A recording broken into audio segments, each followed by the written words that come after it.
Ooh, excuse me. Hello and welcome back to Strixhaven, apparently. Oh, like, one second. We're going to be doing Magic the Gathering Cards Booster Pack. I decided to go ahead and just knock it out tonight. Um, and yeah, we're going to take it as it resonates. If it resonates, if it doesn't resonate, then we'll, leave it and let's see what we can make of it. Secrets of Strixhaven. For a refresher, face your greatest test yet. The hallowed halls of Strixhaven welcome you back to school. Choose your college of magical study and expand your education in the greater world of Arcavios. Uncover ancient battlefields, monstrous mires, and mind bending architecture as you stand against the mysterious threats plaguing the plane. Master the new prepare mechanic to become a standout student, and look out for a fan favorite mystical archive spell in every booster. It's like, well, let's do it. Let's see what's up. I don't know. I kind of have an impression, and I don't want to say anything because, I guess I don't know anything about any of these cards, but we'll see. We'll see what comes out. I will withhold my impressions and allow for what is to come out. Right? Cool. Let's get into it. I feel like I get all these cards and I don't necessarily do anything with them. Looks like we have a token here, an inkling, which is interesting. It's interesting that, the token is an inkling because I was talking about that. I forget what word I used, but the vibe that I kind of had before going into this. And an inkling, a notion. This is a token flying ink creature. And it's interesting that it's a calligraphy pen. It's interesting that it's a calligraphy pen because I'm playing this game right now, 9 Souls, because it was free. I almost forgot to claim it. And there's a painting. And, you know, it's discovered that the person who painted it was like a Robin Hood type. Well, I guess not. He was a thief. I don't think he necessarily gave to the poor. I think he just stole from the rich. So, and they theorized that the painting was actually like a treasure map.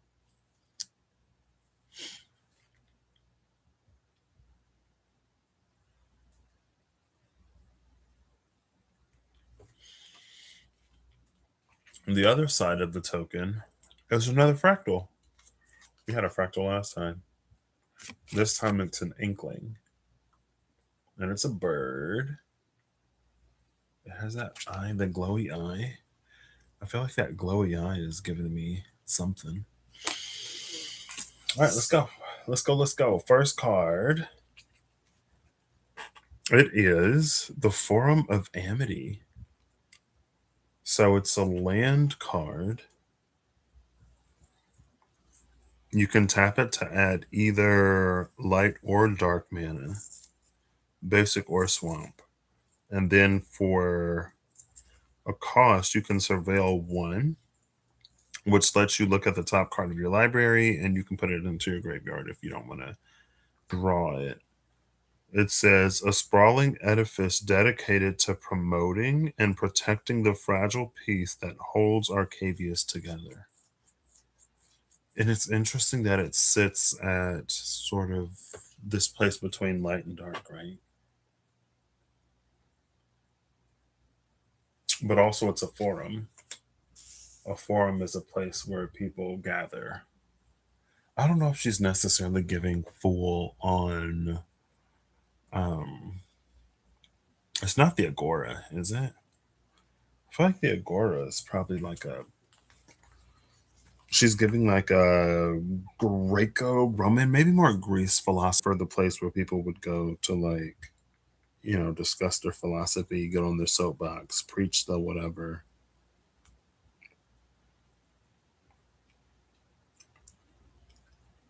Yeah. Place, medium, or meeting where people can exchange ideas, discuss issues, and express opinions. What I like about this is I don't know if this is necessarily going to be the vibe, but this like fragile piece, right? A sprawling edifice dedicated to promoting and protecting the fragile piece that holds Arcavios together. And it's a piece that's held together with the exchange of ideas, philosophies, bringing issues, um, like speaking on things. It's not a piece that is maintained by silence and pretending like everything is perfect when it isn't.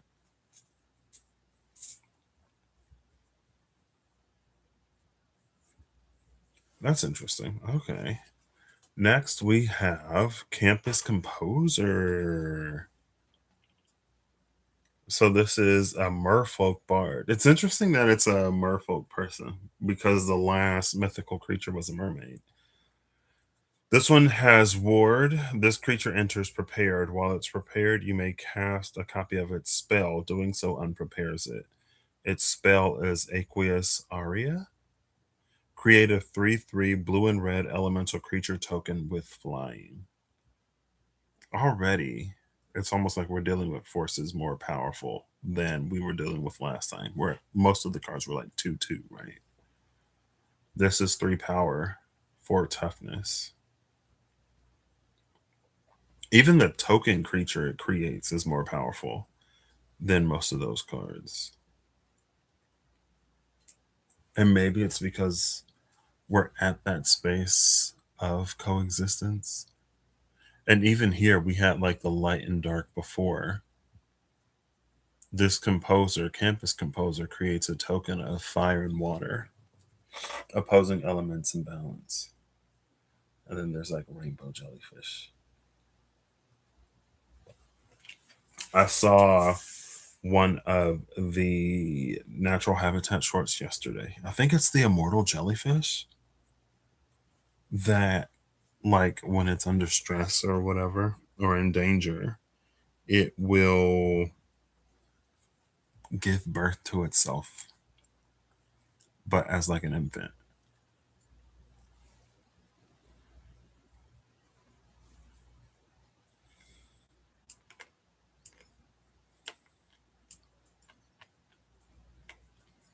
An elemental of water and fire. Okay.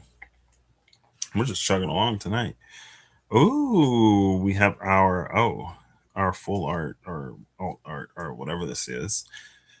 Pick your poison, so you can choose to either each opponent sacrifices an artifact of their choice, or each opponent can sacrifice an enchantment of their choice, or each opponent sacrifices a creature with flying of their choice.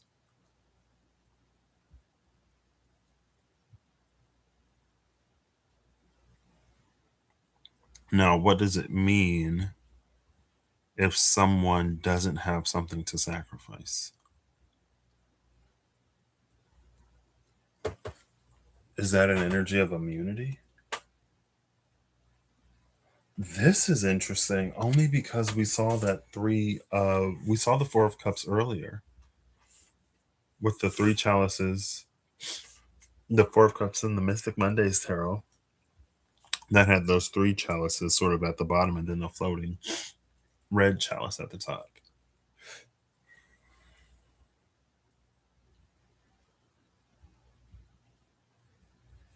So each opponent either sacrifices a flying creature, an enchantment, or a token, an artifact, a flying creature, or an enchantment.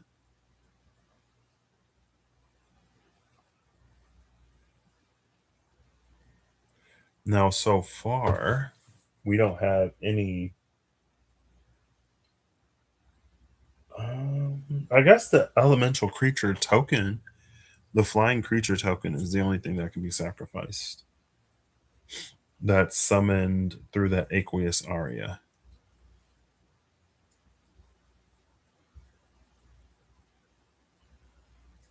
I feel like there's not enough on the table yet to like really pause and try to piece this together.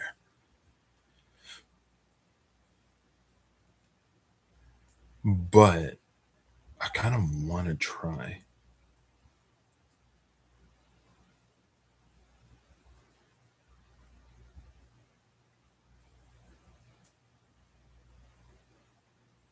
So far, my impression of this pick your poison is it's something, again, there's the question of immunity. What happens if there's a choice that's made and there's a player that doesn't have anything to sacrifice?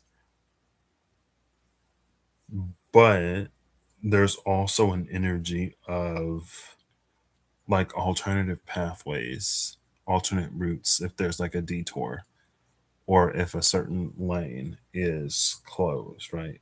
Artifacts or remnants from the past, flying creatures could give that. It doesn't even necessarily have to be like an angelic sort of type energy because this forum is in the sky, right? So either there'd be an artifact that would be something like a ship or some kind of vessel that non flight creatures, entities would take to get to this forum. There is an enchantment that would like let somebody either like fly or glide on the wind, like a cloud, some kind of like there's the artifact vessel, and then there's the enchantment that produces some other kind of phenomenon, right? Like you enchant a horse to make it into a Pegasus so it can fly or whatever. And then again, you have the flying creatures. So one of those is like sacrificed, but there are still other ways to get where you're going to get to that forum. And it almost gives an impression of like, because again, there's the veil, right? Like the veil is a thing, but there are other ways to like interact with or get to know the divine,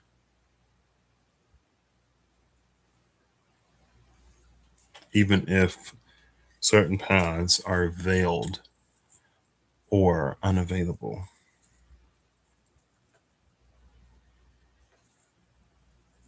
So the impression that I had,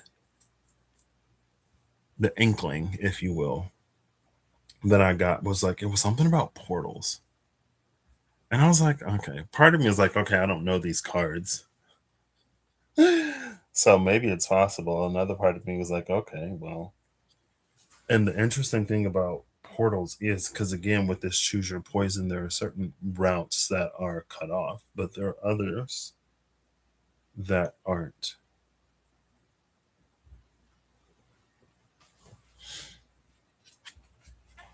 Next, we have the Arc of Hunger, which is an artifact. So, whenever one or more cards leave your graveyard, this artifact deals one damage to each opponent and you gain one life. If you tap this, you can mill a card. Mill a card, you may play that card this turn. I think to mill a card is to like, I thought that was to like put one in the like, you immediately like take it from the draw pile and put it in your graveyard. I feel like if I use these Magic the Gathering cards, I should probably know the rules, right? Um, yeah. It describes the action of a player taking cards from the top of their library and placing them into the graveyard.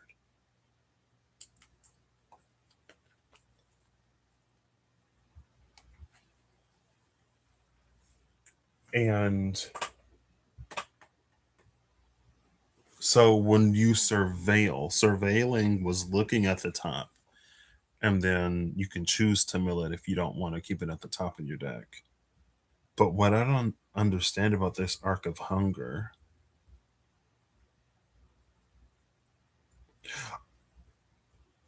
is if you mill a card, how do you play it?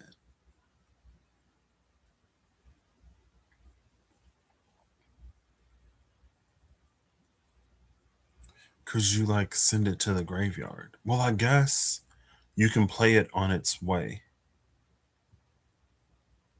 And you don't know what card is at the top of the draw pile because the cards are face down. So, I mean, depending on what the card is, it could be a gamble or a risk.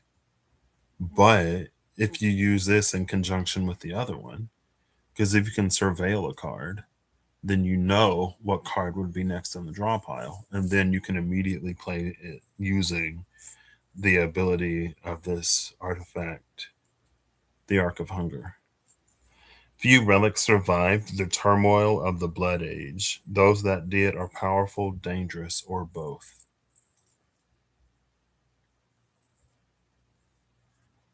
So there's the mention of the Blood Age again. Last time we saw, I forget what it was.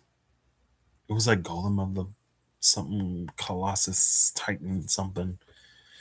Some remnant of the Blood Age that like destroyed everything.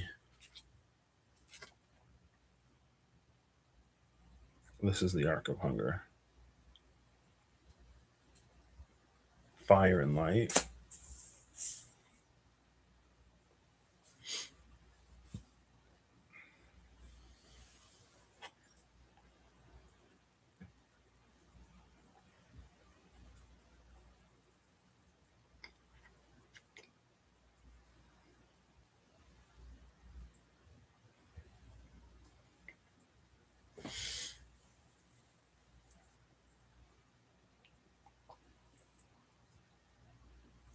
What? We're Googling today. I'm curious what an arc is. Because I know there's the Ark of the Covenant. Arca, meaning a large boxer chest. There you go. It's just the box. Cool.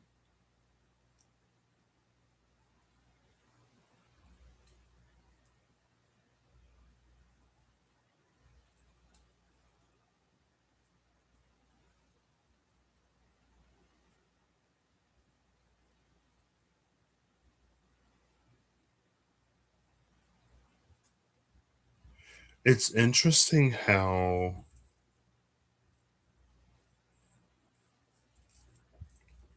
there are three arcs, distinct and famous biblical arcs: Noah's Ark, the Ark of the Covenant, and baby Moses' Ark.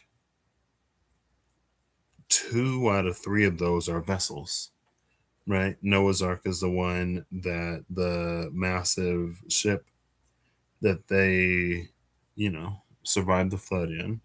Baby Moses' Ark was a small basket made of reeds that Moses was put in by his mother and then floated down the river. But the Ark of the Covenant is an actual like chest.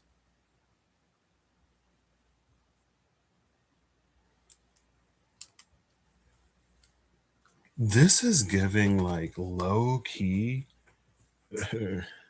kind of because I just watched Full Metal Alchemist, but even outside of Full Metal Alchemist, it's giving like an energy of almost very. I mean, it's a relic of the Blood Age, so not surprised that it has like big oof, big yuck energy. Um,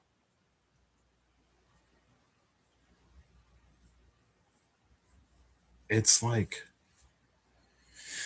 sacrifice, like large scale sacrifice that is done to like open up some kind of way or to produce some kind of supernatural phenomenon.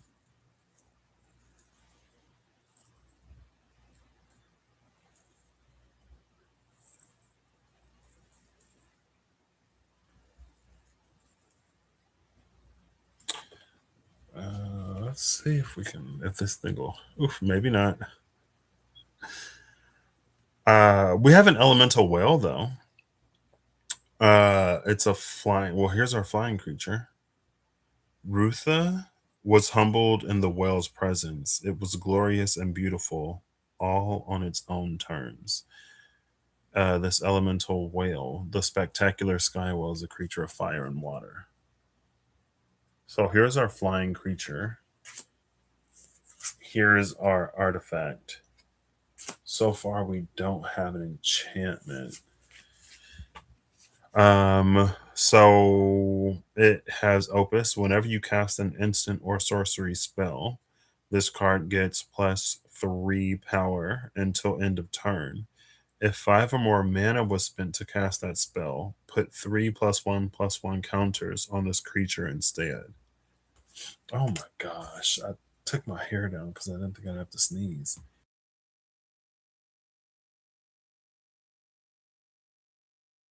Here I am preparing myself to sneeze and it goes away.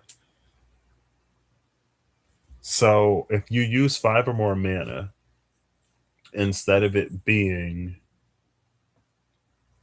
a one turn thing, it becomes something more permanent.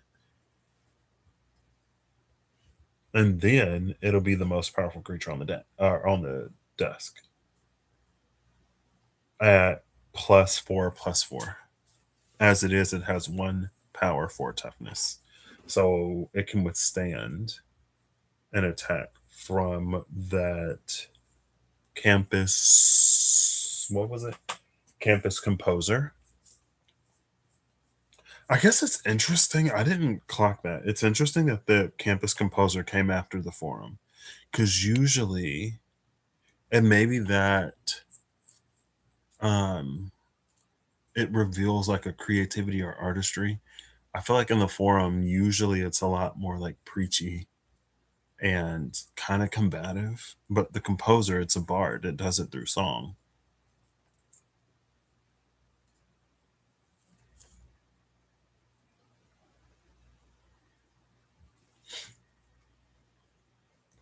So maybe in a way, I kind of like that energy. Rather than one of debate, it's one of something like appreciation.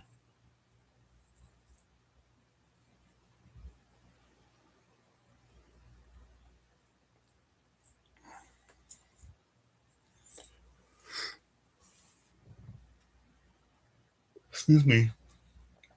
I also, I don't know if they're necessarily, this could be a two different uh modes of transport situation, or because like whales are huge, right? I'm assuming it takes a lot, like the spectacular sky whale. I'm assuming it has like, it consumes a massive amount of calories to do what it does if it doesn't sustain itself off of like elemental energy, which it very much so could. If, however, it sustains, maybe that's a thing. Like if it sustains itself on elemental energy, then maybe that's why its appetite seems as large as it does, because anything that we would have to feed it isn't necessarily rich in elemental energy.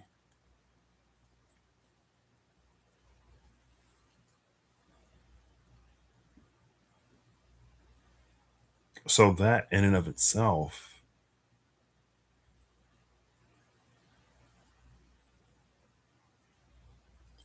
it's like there's not nutrient poor, kinda.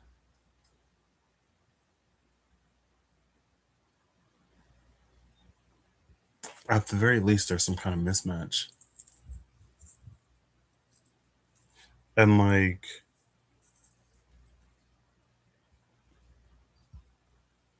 I don't know, it's giving like there's something that takes like a lot of work or a lot of effort, but it's not necessarily that work smarter, not harder. I guess technically it is because the smarter work is realizing the fuel that gives you a better like efficiency or mileage.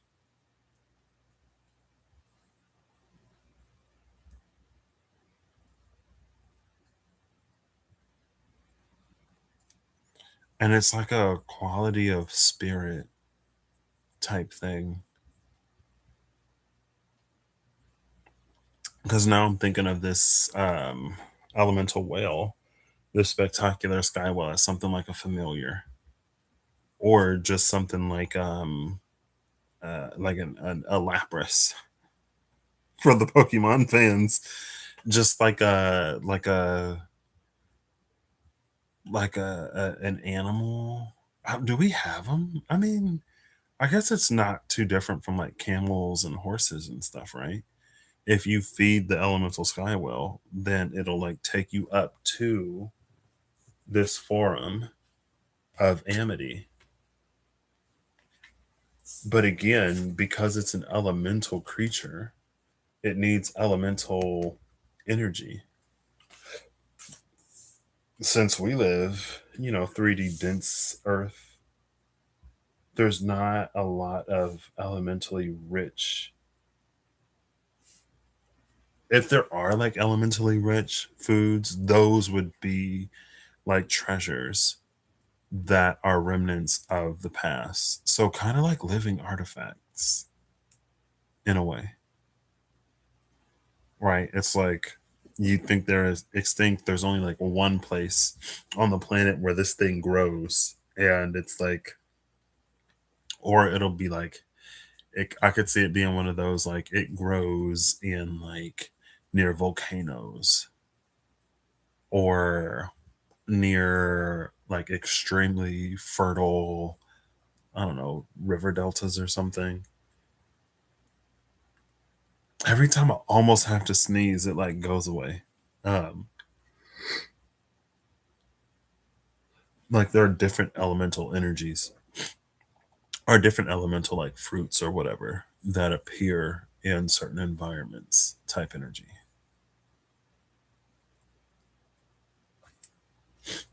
And I feel like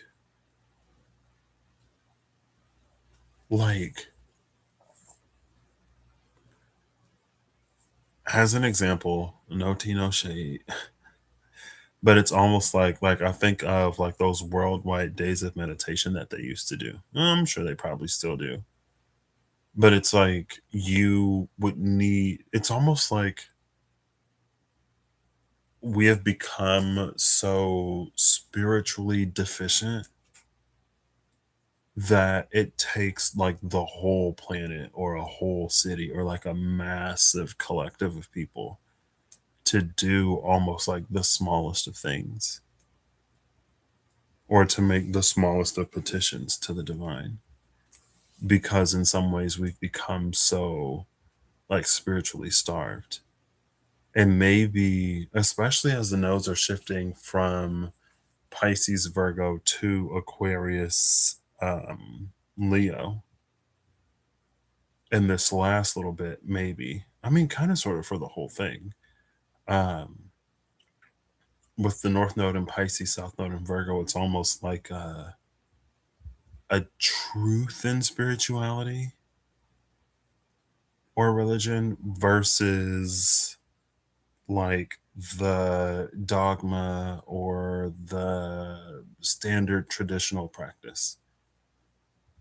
Right. That would be like the South Node in Virgo. South Node in Virgo is like ritual. Even if the ritual is like going to church every Sunday and Bible study every Wednesday, it's like it's these things that we do, but it's like somewhere along the way, it's become kind of dilute. We become really proficient in what is essentially like book knowledge. So, kind of Sagittarian energy. We become really proficient in like theory and stuff like that. But when it comes to like actually knowing whatever, like having that practical, not only a practical understanding and knowledge, but also like a proximity with Gemini on the other end of that Sagittarian polarity. Right. There's a difference between like, oh, I've read a bunch of books about farming and like actually being a farmer. Right. There's a difference between like, oh, like I've read a lot of like cookbooks and stuff and like actually being a chef.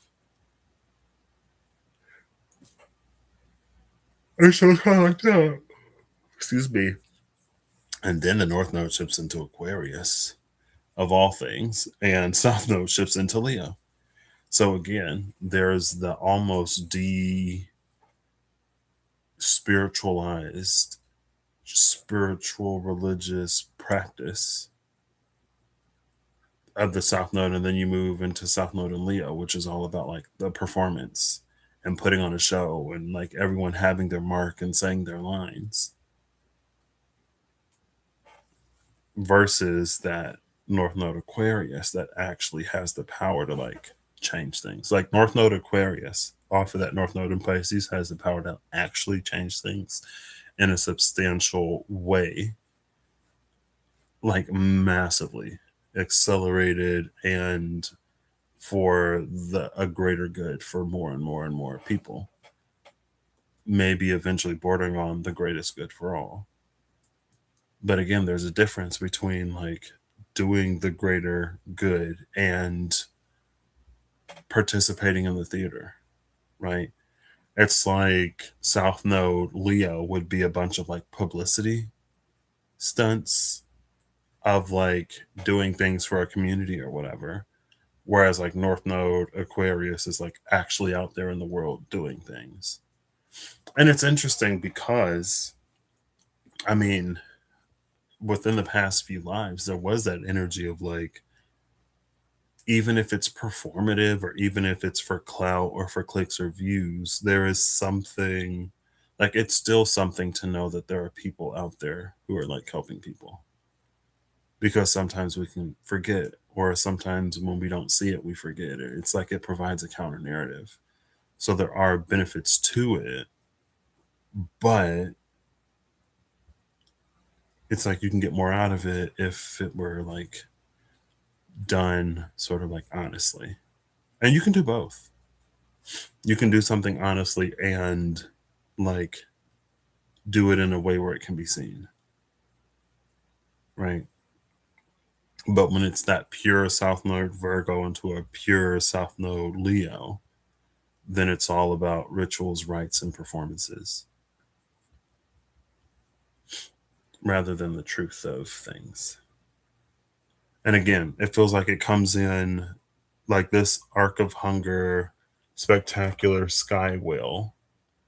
Like that's why the appetites are so high, or that's why the arc is so hungry. It's because whatever we feed it, whatever like fruits we would have or foods we would have to feed either one of these would be so deficient in the precious whatever that these actually need. Cool. Next, we have Diary of Dreams, which is another artifact. This one is a book. Whenever you cast an instant or sorcery spell, put a page counter on this artifact. So for 5 mana, you can tap it to draw a card. This ability costs one less mana to activate for each page counter on this artifact. We make art. Art makes us. Galazath Prismari. So again, we have the composer, the bard, art, and the artist.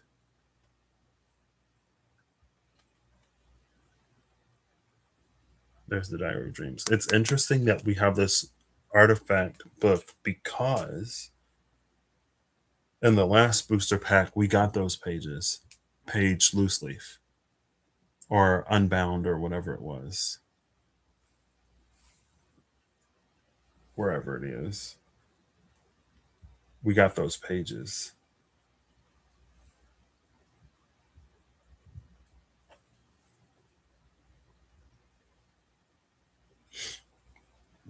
Maybe there's something in the dream. There's something in the song. There's something of the things that we create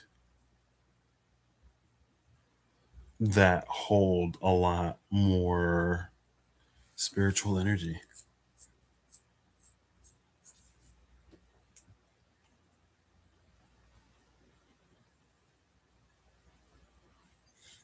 And maybe it's because of like something of ourselves that we pour into it, making it personal rather than professional, sterile, whatever.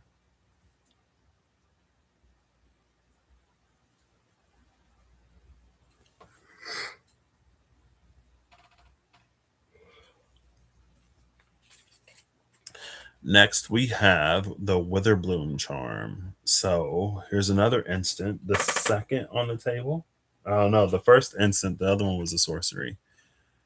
Um, so you can choose one of three. Either you may sacrifice a permanent if you do draw two cards, or you gain 5 life, or you can destroy a target non-land permanent with a mana value of 2 or less. Now, I guess this could destroy the Diary of Dreams. Artifacts are permanents, right?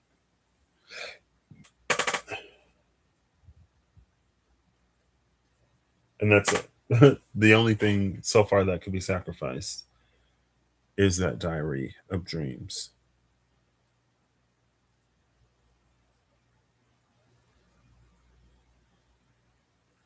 And it's the Witherbloom charm.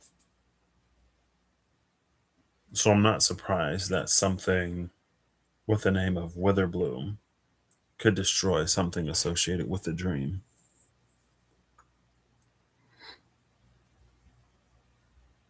Now, what's interesting here is that Witherbloom charm has both like earth and dark, forest and swamp affinities.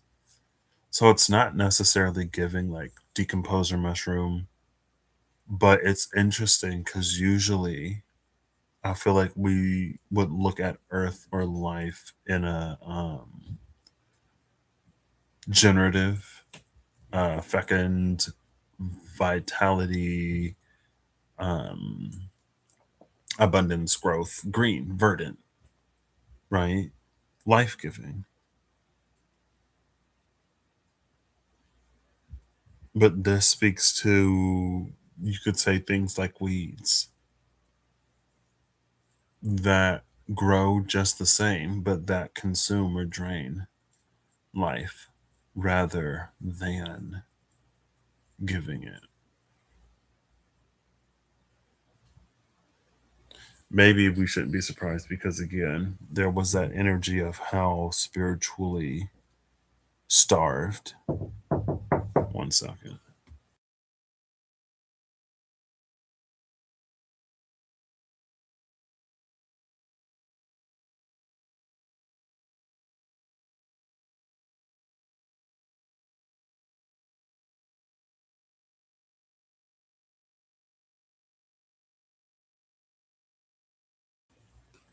All right.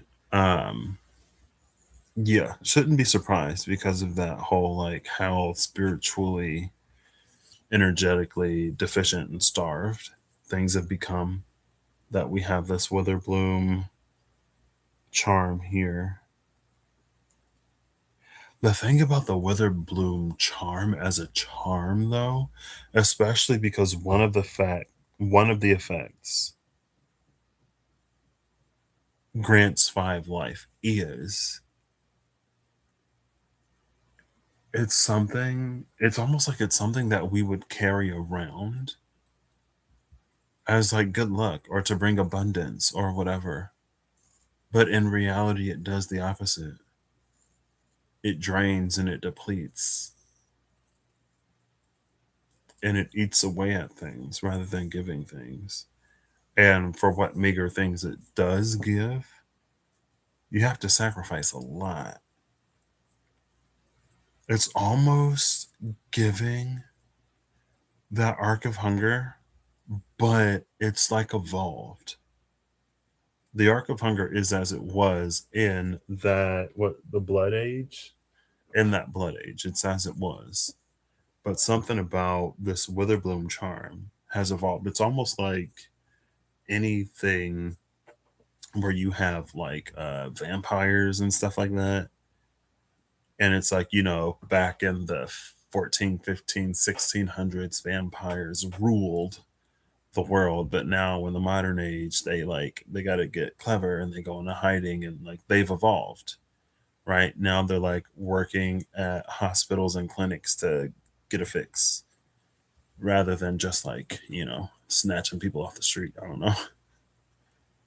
But it's like that's what that Witherbloom charm feels like it's done.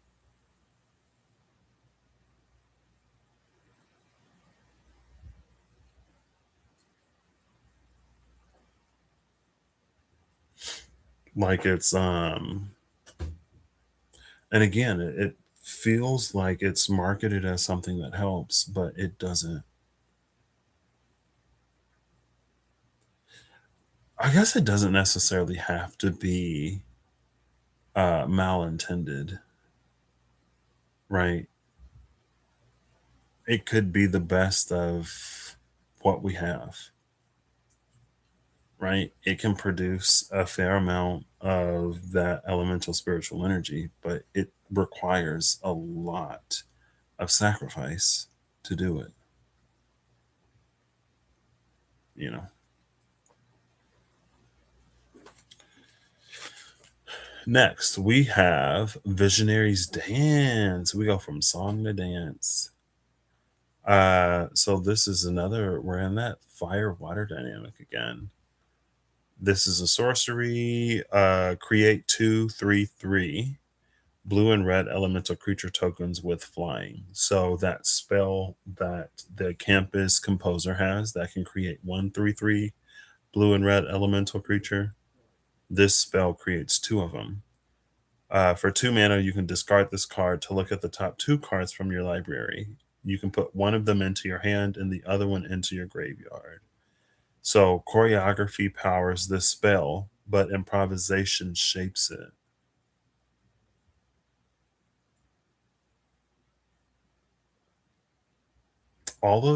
Maybe not all the creatures so far. Kinda. All that exists on this fire water sort of dynamic.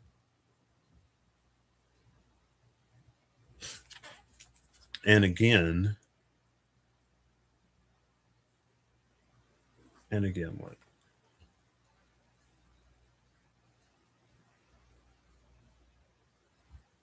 It's not necessarily giving Phoenix and Dragon.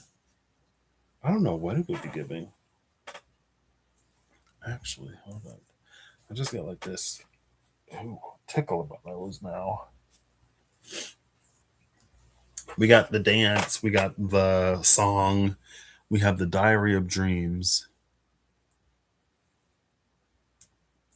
And again, I think, was it the last?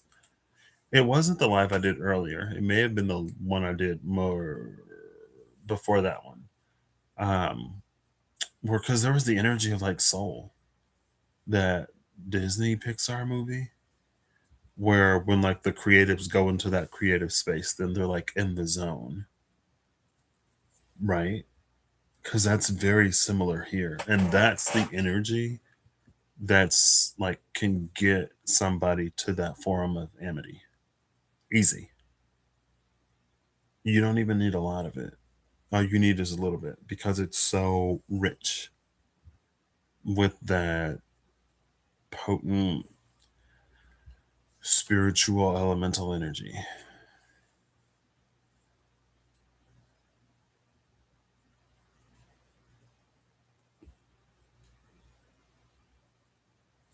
Now, It is powered by choreography and strengthened, sharpened by improvisation. So this puts us at the intersection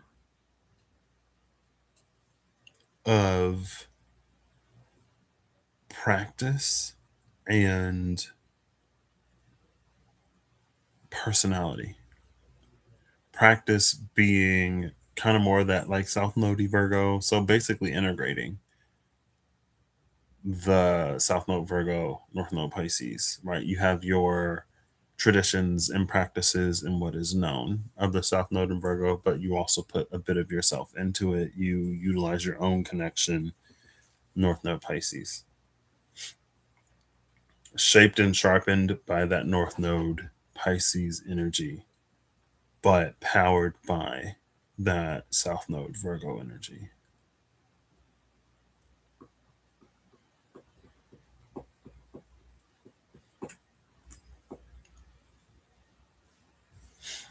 And maybe without that sharpening, it's just so.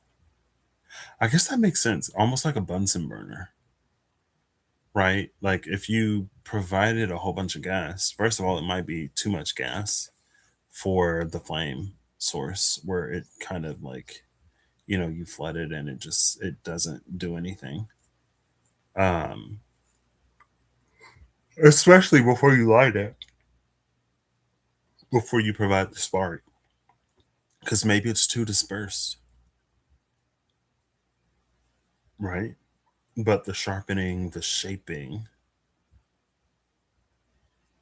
makes it easier. It's like it creates a vessel for it to flow into. Otherwise, it just creates like a puddle, right? It's like pouring water into a water balloon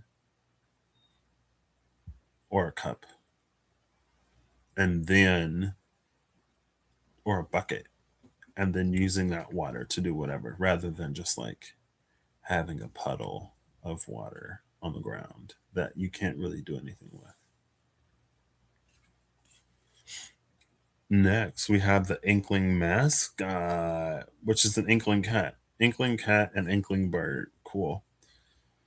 This is at the intersection of light and dark, which we saw with the form of Amity. Repartee. Whenever you cast an instant or sorcery spell that targets a creature, this creature gains flying until end of turn.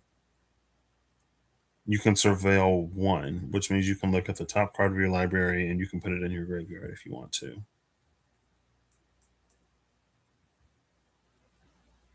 Now, this cat, is that Flying Tiger Copenhagen? Are they the ones that have the cotton candy that I still haven't tried yet? I wanted to try it before I left London.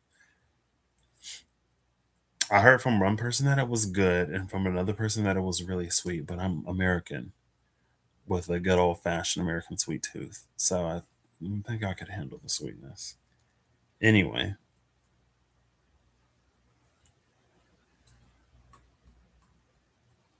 it gains wings. What does repartee mean? Oops. Especially because we have that bard down there.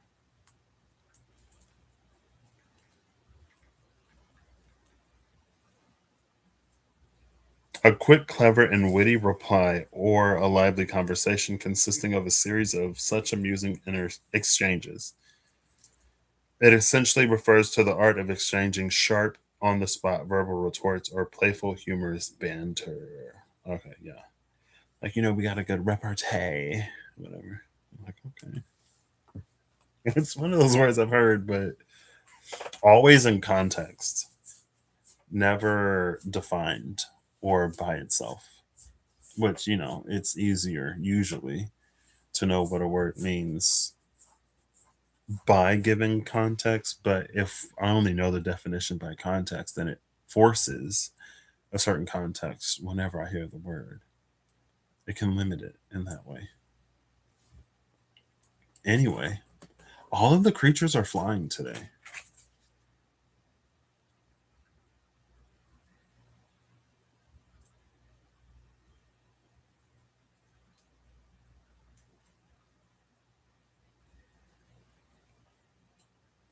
At the ready when words fail is this inkling mascot. I like that, even though it's a cat, and maybe it's a cat because, oh my gosh, we saw the tiger earlier today. Literally in the Dungeons and Dragons Tarot with that page of charisma. Was that the page of charisma? Or was it the page of wisdom? With the page and the tiger at the door, and then on the other side was like the lovers, right? Remember that? I like that it's a mascot though, because it feels like the mascot could be anything. And then with a good like repartee, it gains the ability to fly. I'm watching another show, and they kind of do that in that show.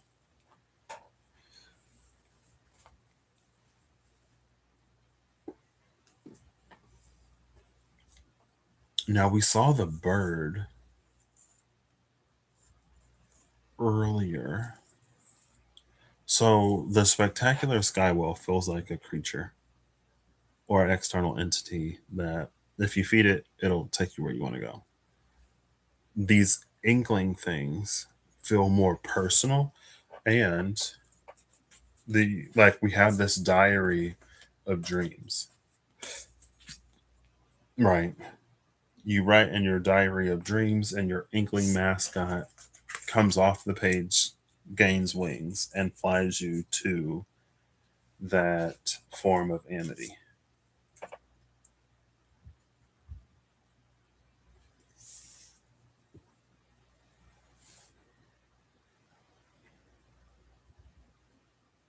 So through song with the campus composer, through dance with this visionary stance, through writing or the written word of that diary of dreams, or oh, that is giving Mercury repartee. Cool, we got a few left. Next one is heated argument. Ooh, this is another instant. Heated argument deals 6 damage to target creature. You may exile a card from your graveyard. If you do, heated argument also deals 2 damage to that creature's controller. I don't want to hurt you, Ajni, but whatever Jace is planning needs to be stopped. So yeah, you have this like if you exile a card, then heated argument also deals 2 damage to the person that controls the creature, in addition to the 6 damage it deals to the creature. Because I'm like, I'm reading the flavor text, and it's like, what does Ajani have to do with Jace? Like, if Jace's plans need to be stopped, then why not just go stop Jace? Why deal with Ajani? You know what I mean?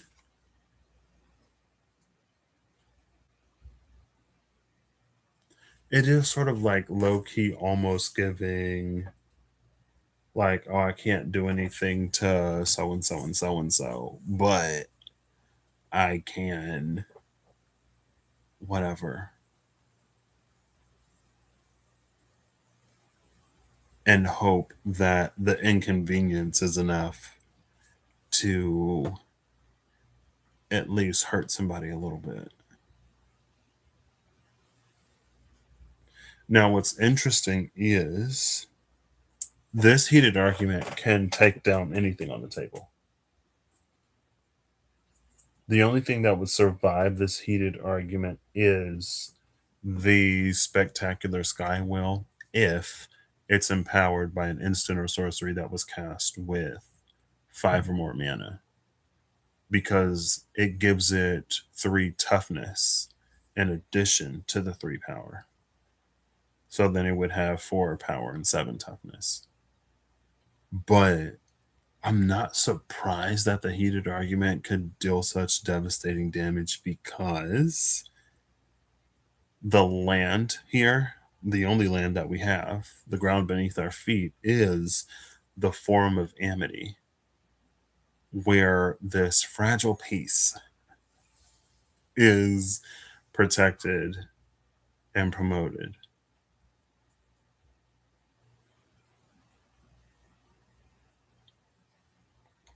And the most powerful things on the table are like the arts.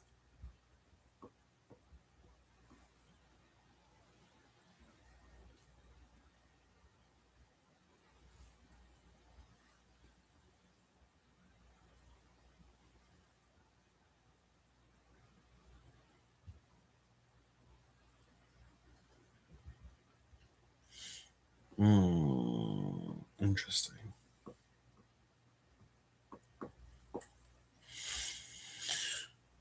Next, we have banishing betrayal, which is another instant. Return target non-land permanent to its owner's hand. Surveil one, which again means you can look at the top card, and if you don't want it to be the top card of your draw pile, then you can put it in the graveyard.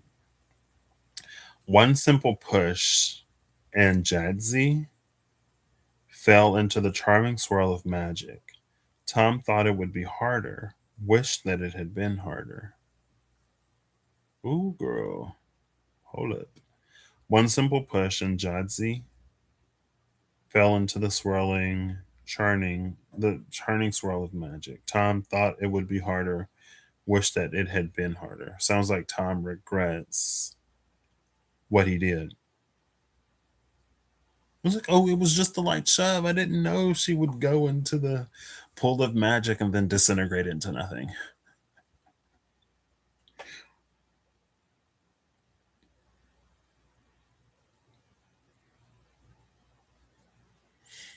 Banishing betrayal at two, Brute? And you, Brutus? The rest of these I would expect it from. But you, Brutus, you are my friend. Brutus was a hater. I'm just kidding.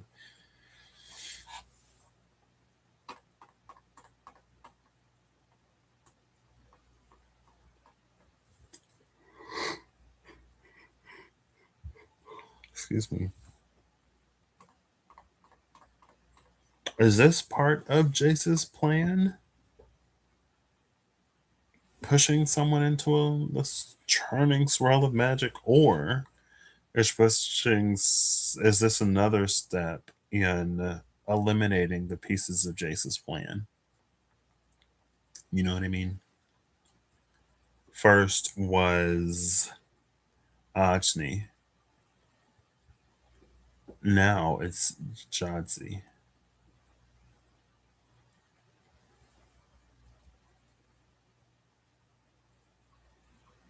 I don't know. Maybe that's giving slippery slope. Maybe it's giving See, it's not an unintended consequence though. It's one of those like crimes of passion or something like that. Right? Like in the moment, something happens. Like there's a push or a shove, but then like someone gets really hurt.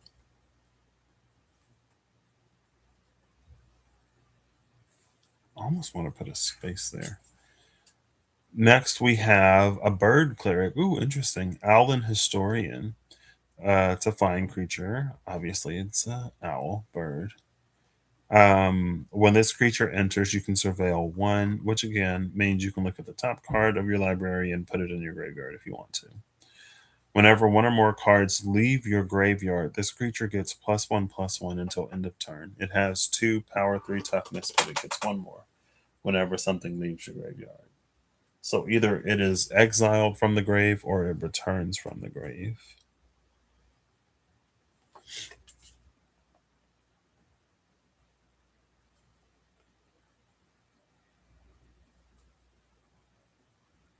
The scroll? I think that's a scroll, right? Yeah, it's a scroll. That scroll reminds me of the book that one ace held as like the runes came off the page and made like that sort of arch portal thingy in the Dungeons and Dragons tarot. How does that fit in here though? Oh, there's only one card left. Oh, there's two left. Next one, the Masterful Flourish, which is another instant. Target creature you control gets +1 power and gains indestructible until end of turn. Damage and effects that say destroy don't destroy it. The Masterful Flourish says, hold your pause. I'm not yet finished. Well, yeah, because it's indestructible for a turn.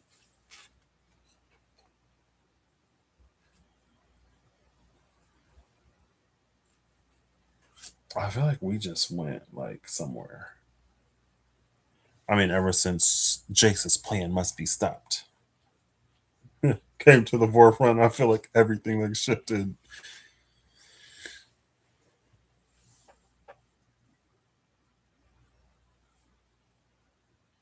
But maybe that was with the heated argument. Ever since that heated argument in this place, in this forum of a place held together by a fragile peace, things have been like falling apart. Heated argument led to the vanishing betrayal. Now we have this Owlin historian with the masterful flourish right behind it.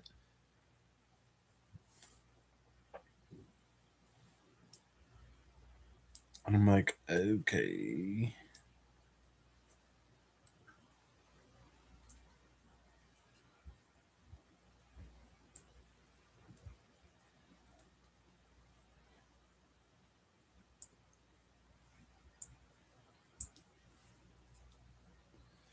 Um,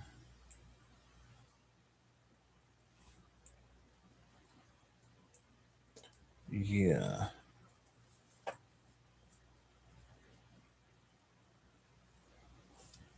Let's just get into the last card.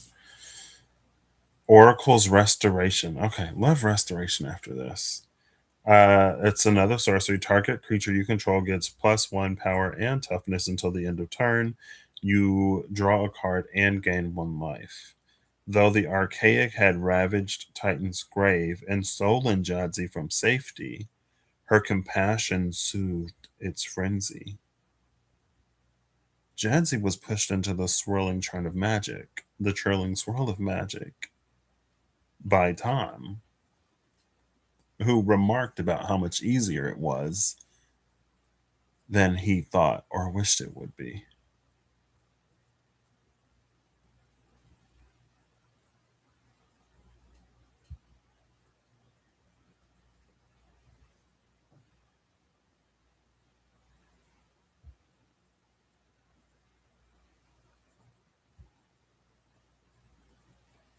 Oracle's Restoration.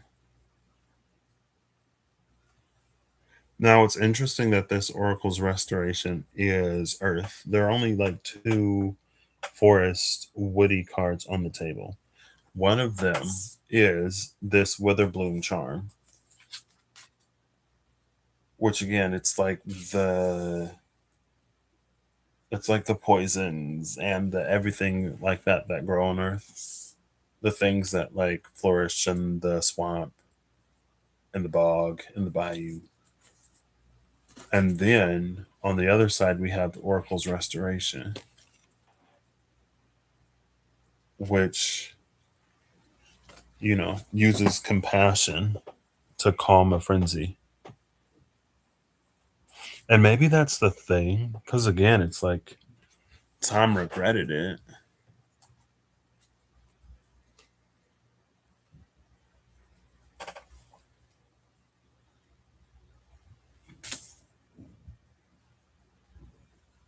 Who's the, who was the Oracle?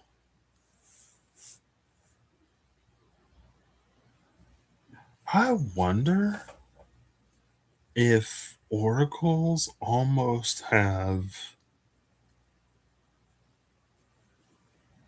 a little bit more of, not a say,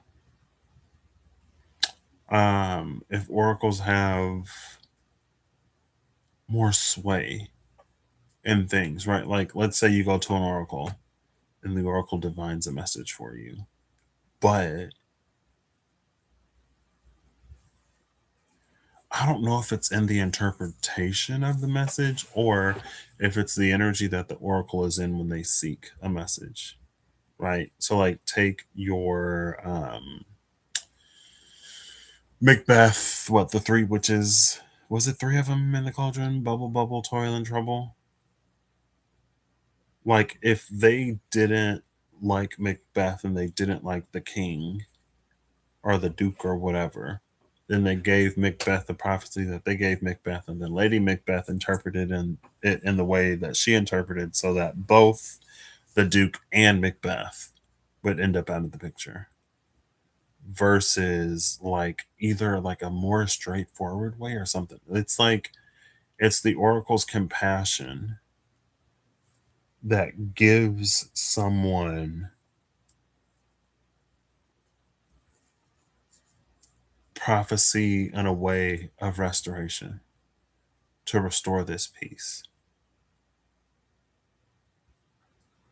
rather than like an oracle's rage or an oracle's grief at what happened to John C.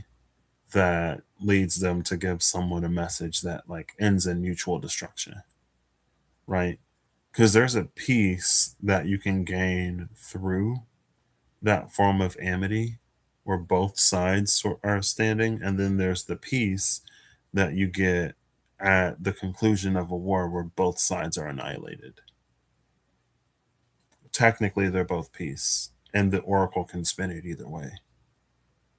Now, I guess we would be the oracles in our own lives, right? Whether we choose compassion and restoration, or if grief and rage have us sort of interpreting or seeking other messages, then, we continue down one path or another.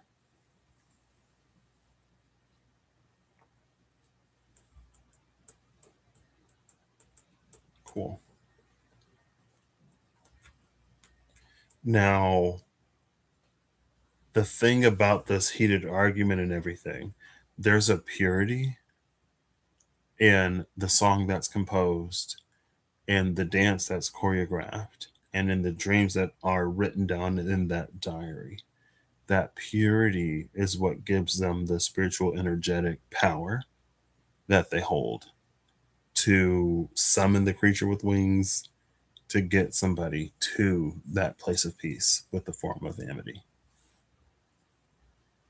But again, like after the heated argument and everything, it feels like that dulls someone's spark to the point where maybe it can't summon those fire and water elementals anymore. It doesn't sustain the spectacular sky well like it used to, so you have to feed it a lot more, and it doesn't get us where we're going. I think that Oracle's restoration is like pivotal and a really interesting space to kind of sort of like reflect. Maybe it's like, what do we want more? Do you want resolution and restoration more than you want revenge and justice and vengeance and stuff like that?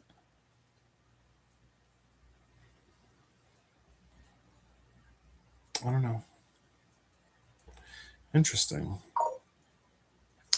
All right. Well, the last booster pack I have. I don't necessarily feel. I don't think I'm gonna get any more. Even though I don't mind Strixhaven, I don't necessarily see myself getting more of these. So I was at the store the other day and I was like, oh man, still Strixhaven. I was kind of hoping for something else. Should we low hanging fruit this or just leave it as it is? And like the inkling is a fractal. Excuse me. Just like that inkling mascot, somehow it's like representative of the self for someone. Let's get one of these. I always get a final card. I don't know if it necessarily matters in the booster packs too much, but ooh, takeaway. We have the Arc of Hunger. Don't necessarily love that. Bottom of the deck is Heated Argument. Heated Argument and this artifact from the Blood Age. Yeah, because that totally assuages all of the fears, hesitations, worries from that Diablo occult and angel tarot of like, she's kind of reading like the end days, girls.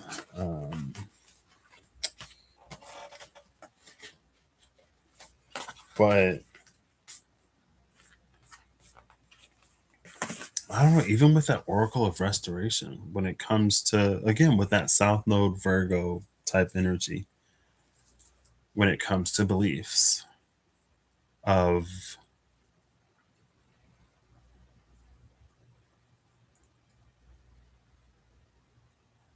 I guess, when it can make things worse, right? Cool. Anyway, that was the booster pack. I think I've done pretty much everything I wanted to do. I was looking through the box earlier today. I haven't used every single deck in there, but I've used pretty much the ones that I wanted to use so far. I have the Tea Leaf Fortune cards in there, but excuse me, not necessarily. I don't know. Anyway, I hope y'all have an amazing whatever whenever you see this. I hope you're acting in alignment to all that you wish to experience your reality. I hope that whatever you need along your path journey, what you find. And until next time, just,